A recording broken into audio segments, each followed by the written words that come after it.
बिस्मिल्लाहिर्रहमानिर्रहीम। अस्सलाम वालेकुम नाज़रीन, आप यूट्यूब चैनल देख रहे हैं। मैं इमरान ख़ान हूँ। नाज़रीन, पिछले वीलॉग में मैंने अडयाला जेल से कुछ खबरें दी थी और मैंने ये बताया था कि इमरान ख़ान साहब ने अपनी बहनों को एक पैगाम भेजा है कि जितना जल्दी हो, जैसे भी मुमकिन हो, वो कोशिश करें और मुझे आकर मिलें।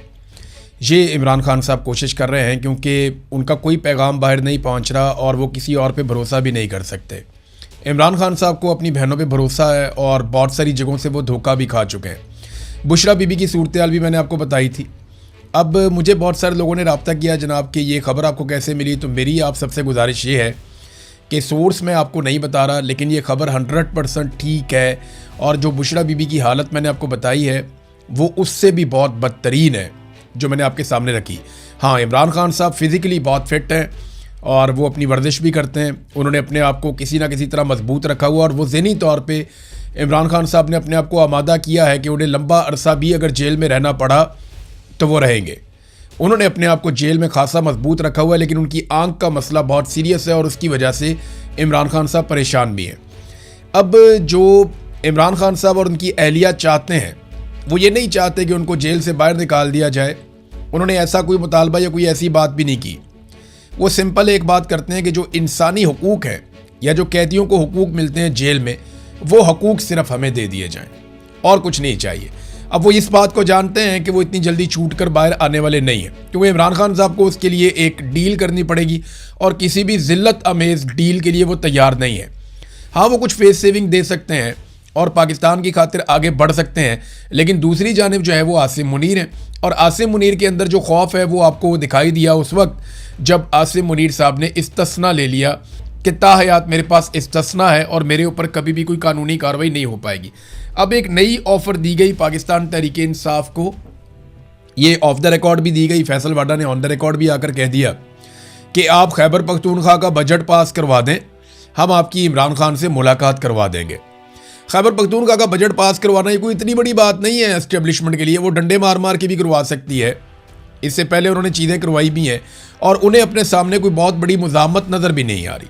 खैबर पख्तूनख्वा से जैसे माजी में उन्हें मुज़ामत का सामना करना पड़ा, इस वक्त उस तरह की अवामी मुज़ामत उनके सामने नहीं है। अवामी लेवल के ऊपर उनके सामने चीज़ें उस तरह नहीं है जिस तरह माजी में हुआ करती थी, या जो चांस था सुहेल अफरीदी के पास, वो अनफॉर्चुनेटली सुहेल अफरीदी साहब की तरफ से मैं कह रहा हूँ कि अनफॉर्चुनेटली जो मौका उनके पास था उन्होंने उससे फ़ायदा अभी तक तो नहीं उठाया। और अब वो उठा पाएंगे या नहीं इसके बारे में कुछ कहा नहीं जा सकता, क्योंकि लोगों में काफ़ी मायूसी फैली है। अलीमा खानम ने एक बयान दिया खैबर पख्तूनख्वा की हुकूमत से उनकी जब मुलाकात हुई तो उसके बाद उन्होंने एक स्टेटमेंट जारी किया। अलीमा खानम ने कहा कि गुज़िश्ता रोज़ हमारी फैमिली ने इस्लामाबाद हाई कोर्ट में खैबर पख्तूनख्वा के वज़रा से मुलाकात की। इस मुलाकात में इमरान खान के तमाम कानूनी और जायज़ जेल हकूक़ की बहाली के लिए आवाज़ उठाने वाले इक़दाम पर तफसीली तबादला ख्याल हमने किया। मुलाकात के दौरान वज़रा ने दर्ज झेल पेशरफ से आगाह किया, यानी खैबर पख्तूनख्वा की हुकूमत ने इमरान खान साहब की फैमिली को बताया कि वो क्या कुछ कर रहे हैं। नंबर एक, उन्होंने कहा कोई इजाफी या सरप्लस बजट नहीं होगा, क्योंकि इमरान खान ने हमेशा हदायत दी है कि तमाम दस्तयाब वसाइल खैबर पख्तूनख्वा के अवाम की तरक्की, फलाह बहबूद और खुशहाली पर खर्च किए जाएँ। अब ये तो आदाद शुमार बताएंगे इस दावे के बारे में। नंबर दो, उन्होंने कहा जी खैबर पख्तूनख्वा हुकूमत ने वफाकी हुकूमत की जानिब से तलब करदा 175 अरब रुपए की मुंतकली के लिए किसी भी मुआहदे पर उस वक्त तक दस्तखत नहीं करने का फैसला किया है जब तक दर्ज झेल मुतालबात हमारे मंजूर नहीं हो जाते। यानी उन्होंने कहा जी 175 अरब रुपया अगर आपको चाहिए हमसे, खैबर पख्तूनख्वा की हुकूमत ने कहा, तो फिर आपको हमारी कुछ शराइत माननी पड़ेंगी। अब ये शराइत है, ये आप सुन लें। नंबर एक, खैबर पख्तूनख्वा को ज़मशुदा अजला, यानी जो साबिक फाटा होता था अभी खैबर पख्तूनख्वा का हिस्सा है, उसके लिए माली साल का मुकम्मल हिस्सा फराहम किया जाए जो तकरीबन 300 अरब रुपए बनता है। यानी 175 अरब आप उन्हें देंगे, वो 300 अरब आपको देंगे। शाबाश। और वो कह रहे जी 300 अरब बनता है। ये फ़ंड ज़मशुदा अजला की मुआशी तरक्की, इस्तेहकाम और खुशहाली के लिए नागुज़ीर है। वो एक एक रुपए के लिए तरस रहे हैं, तड़प रहे हैं। वो इधर से मांगते हैं, उधर से मांगते हैं, वो हर एक के आगे हाथ फैला रहे हैं, कर्जे इकट्ठे कर करके वो दिवालिया हो गए हैं। और अभी भी आप उन्हें कहते हैं कि वो 300 अरब आपको दें और आपसे 175 अरब सिर्फ ले लें। दूसरा, उन्होंने कहा जी इमरान खान के तमाम कानूनी और जायज़ हकूक़ मुकम्मल तौर पे बहाल किए जाएं और जब तक नहीं होते किसी मुआहदे पर दस्तखत नहीं होगा। फिर इमरान खान को फौरी तौर पे शिफा इंटरनेशनल अस्पताल में मुंतकिल किया जाए, माहिर डॉक्टरों की निगरानी में तिब्बी मुआयना हो और उनका तशखीस हो, फिर उनका इलाज हो। फिर इमरान खान की गुज़िश्ता 8 माह से जारी गैर कानूनी तन्हाई और अमली तौर पे जो उनको एक कैद तन्हाई में डाला हुआ है उसका फौरी तौर पे खात्मा किया जाए। 6 अहले खाना, 6 वकला और 6 दोस्तों के साथ हर हफ्ते उनकी मुलाकात करवाई जाए। उनके बेटों के साथ हफ्तावार टेलीफोनिक राब्ते का हक फौरी तौर पे बहाल किया जाए। किताबों, अखबारात और दीगर मुताले के मवाद तक उनकी रसाई को यकीनी बनाया जाए। और ये कोई मुराद नहीं है, ये कानूनी और इंसानी हकूक़ हैं जो हर कैदी को मुयस्सर हैं, तो इमरान खान साहब को भी ये हकूक़ मिलने चाहिए। ये जनाब पाकिस्तान तहरीक इंसाफ ने चीज़ें सामने रख दी हैं। अब बजट तो पास करवा रही है खैबर पख्तूनख्वा की हुकूमत। बजट की मैं बात कर रहा था, इधर बजट का इजलास कौमी असम्बली में भी चल रहा है। उधर शहबाज शरीफ साहब ने ज़मीन आसमान के कलाबे में ला दिए फील्ड मार्शल आसिम मुनीर की तारीफ़ों में। शहबाज शरीफ साहब को ना, क्योंकि वो इक़्तिदार में बैठे हुए हैं, उनको इस बात का आइडिया ही नहीं है कि ये सारे जुमले और जितनी उन्होंने अपनी ज़बान से बूट पॉलिश की है अल्फाज की सूरत में, ये उनके ऊपर वापस बरसेगी और उनके ख़ानदान की सियासत के ऊपर बरसेगी। ये सोशल मीडिया का दौर है, एक एक चीज़ रिकॉर्ड हो गई है। ऐसा नहीं है कि आप पीटीवी का रिकॉर्ड ख़त्म कर देंगे तो आपको भुट्टो की तकरीरें गायब हो जाएंगी या कुछ आपको मिलेगा नहीं। ये सारा कुछ यहाँ पे रिकॉर्ड में मौजूद रहेगा। आपको इसका सामना करना पड़ेगा शहबाज शरीफ साहब। ये जितने आपने गड़े खोद दिए हैं ना अपने आने वाली नस्लों के लिए, जब जब पाकिस्तान में फ्री एंड फेयर इलेक्शन होगा, लोग आपको फ़ौज के टाउट के तौर पर देखेंगे और लोग आपसे नफरत करेंगे, क्योंकि पाकिस्तानी हमेशा एंटी एस्टेब्लिशमेंट मौक़िफ़ अपनाएंगे। ये तो अब हो चुका है, आप जो मर्जी कर लें।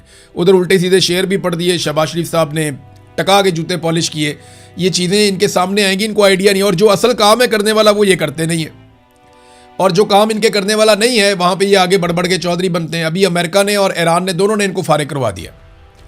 ये जाते स्विट्ज़रलैंड के जनाब हम बड़े चौधरी बनने जा रहे हैं, हम करेंगे जनाब मेज़बानी। उन्होंने कहा तुम कौन होते हो मेज़बानी करने वाले? उन्होंने आपस में खुद ही मुआहदा करके इनको फारिग कर दिया, एक पेपर भेज दिया, इस पर साइन कर लेना। तो शहबाज शरीफ साहब उस पर साइन करके ना मुस्कुराती हुई तस्वीर लगा दी।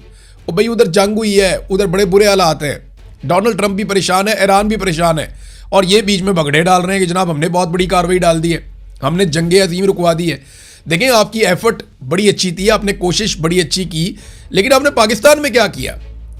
आपको अगर पाकिस्तानी अप्रिशिएट करेंगे तो इस बात पे नहीं करेंगे कि आप फलाने मुल्क के अंदर आपकी कितनी इज्जत है, या फलाने मुल्क के अंदर आपकी कितनी जायदाद है, या फलाना मुल्क आपकी कितनी बात सुनता। नहीं, पाकिस्तानी आपकी इस बात पे इज्जत करेंगे कि आप पाकिस्तानियों की कितनी इज्जत करते हैं।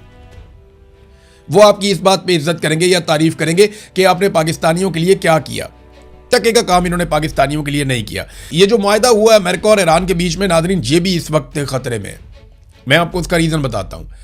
इसराइल ने लबनान के ऊपर एक बड़ा खौफनाक अटैक कर दिया है, और वजह उसकी बनाई कि जनाब उनके 4 फौजी मारे गए इसराइल के। और इस अटैक के अंदर जो अब तक इतलात आ रही है हमारे पास अलग अलग मीडिया से, 35 ख़वातीन और बच्चों समेत 35 लोग वहाँ पे शहीद हुए लबनान में। ये आप इनके चेहरे भी देख सकते हैं, बिल्कुल मासूम लोग हैं, बच्चे भी हैं, ख़वातीन भी हैं इनके अंदर। अब ये तो कोई जंगजू नहीं है ना, इनका तो हिजबुल्लाह से ताल्लुक़ नहीं हो सकता। लेकिन जब बमबारी होती है और ऊपर से जहाज़ आकर बम फेंक कर जाते हैं या मिसाइल मारे जाते हैं, तो फिर नीचे कौन है कौन नहीं है ये तो मारने वाले को आइडिया नहीं होता ज़्यादातर। और इसराइल इस बात की परवाह भी नहीं करता कि वहाँ पे कोलेटरल डैमेज हो रहा है या वहाँ पे सिविलियन जो है वो शहीद हो रहे हैं, उन्हें इस बात की परवाह भी नहीं। बड़े सख्त उन्होंने बयानात भी दिए हैं। ये 35 लोग शहीद हो गए, 60 लोग वहाँ पे ज़ख्मी हो गए।